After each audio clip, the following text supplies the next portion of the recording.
Good afternoon, boys and girls. Happy Thursday. We're going to pick up where we left off with Sink or Swim. And we did 2 chapters yesterday. So we know that the ship that they were on, the PC, was going down. And there was another explosion on the ship, which unfortunately took the lives of Woody and the other men in the engine room. But Straub was able to get Colton, aka Danny, off of the ship, and he had a large metal shard in his leg, and Chief Kerr was able to give him some morphine, which is a type of pain medicine, to help him heal from that. They also had 30 men squeezed onto a 20-man life raft because the other one had been destroyed. We know that one of the guys actually died on the life raft, and they had limited food and water, so they were praying for rain. And they were being followed by a bunch of sharks, so the sharks would bump into the boat, into the raft, and so we're not sure what's going to happen with that, but I think they clearly want to see if there's something they can eat. So they've been following them for a while. So let's see what happens after that. The 5th night, it started raining, and somebody actually shouted, "Well, hallelujah." Except for Donaldson, we hadn't lost anybody else on the boat, and every one of us turned our faces to the sky, opened our mouths, and stuck out our tongues to try to drink the rain. After a few frustrating minutes of that, we got organized and spread out the tarps and let the rainwater roll to the one end and into a bucket. Once that bucket was full, which took at least an hour, one guy pulled his shirt off and they used it to strain the water into another bucket, meanwhile continuing to collect as much rainwater as possible in the middle of the tarps. "Double water rations tonight," Chief announced, and everybody cheered. The water had a strong briny taste, but it was still water and nowhere near the salt of the ocean, so it helped with the crippling thirst that was making our tongues swollen and our lips blistered.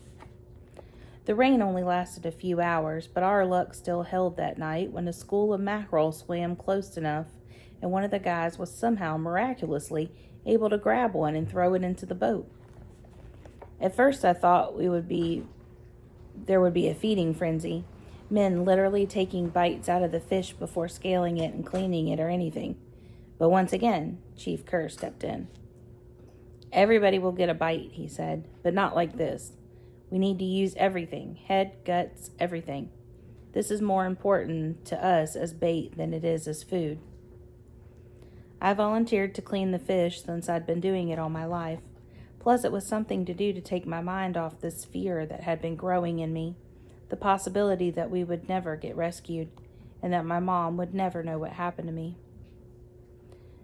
They had to pass the fish to me and one of the knives, since I couldn't move with my bad leg, and there was no room for anybody to move on the boat anyway. I made short work of it, cutting the meat into bite-sized pieces for guys to pass around.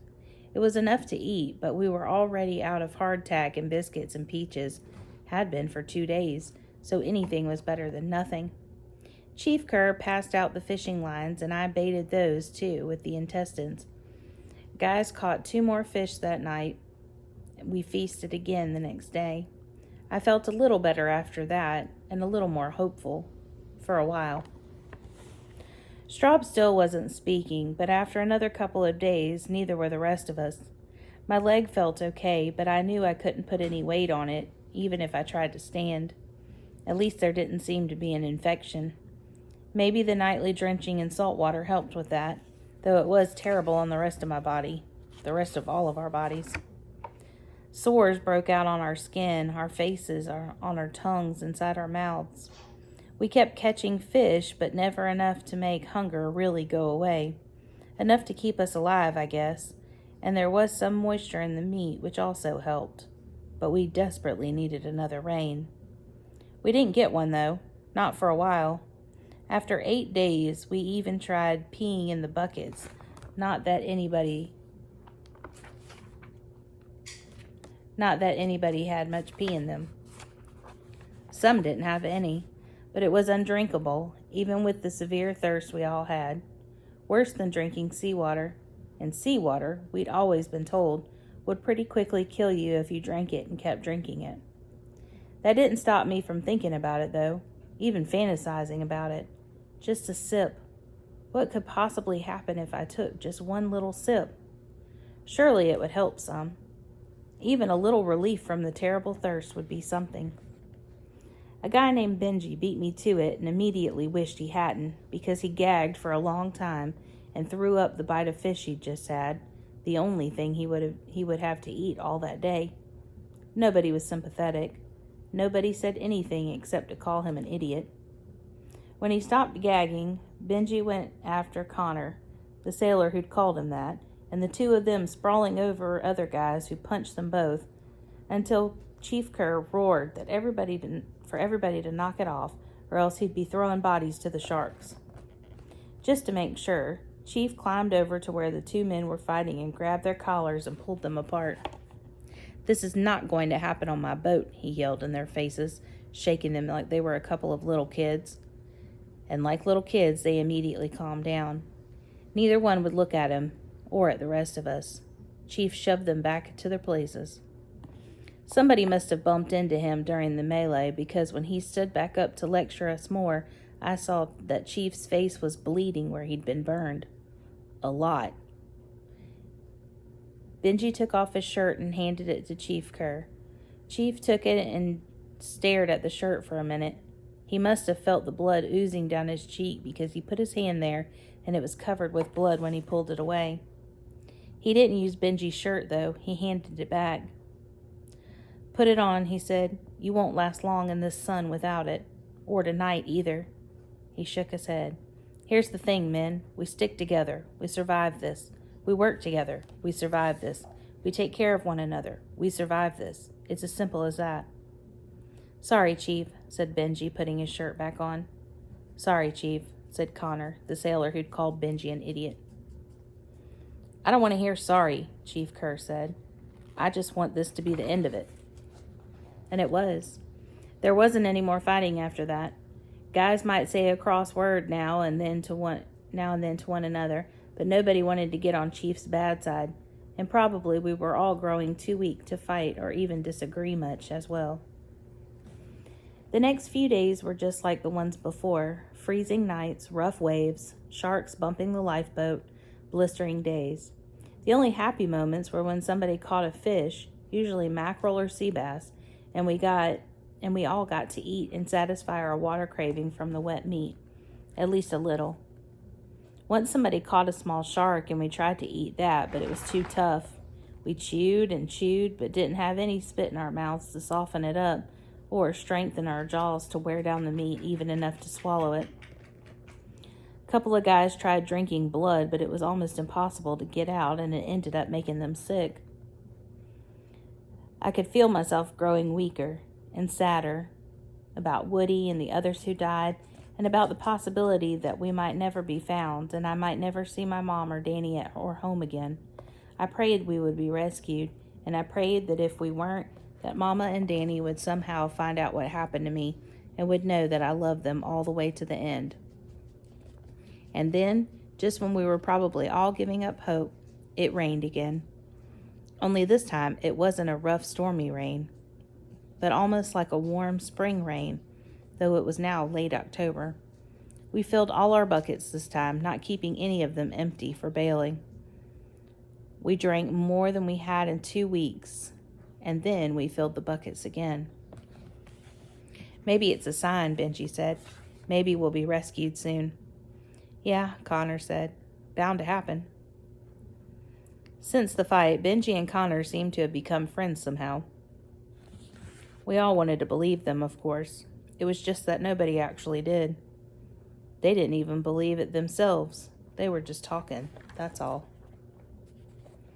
The next day, Diego, who was on watch, saw something on the horizon, a speck. Everybody jostled everybody else as we all tried to get into a position to see. Chief Kerr pulled out the binoculars and studied it. Waves erased whatever it was, then revealed it again, then erased it again. Finally, he figured it out.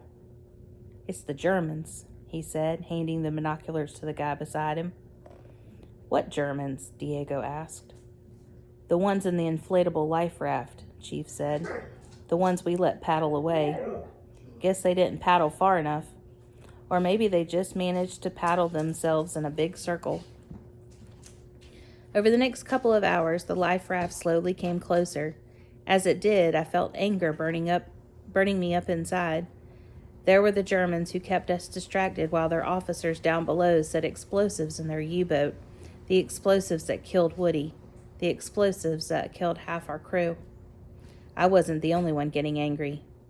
"We ought to kill them," Straub said. They were the first words he'd spoken in a couple of days.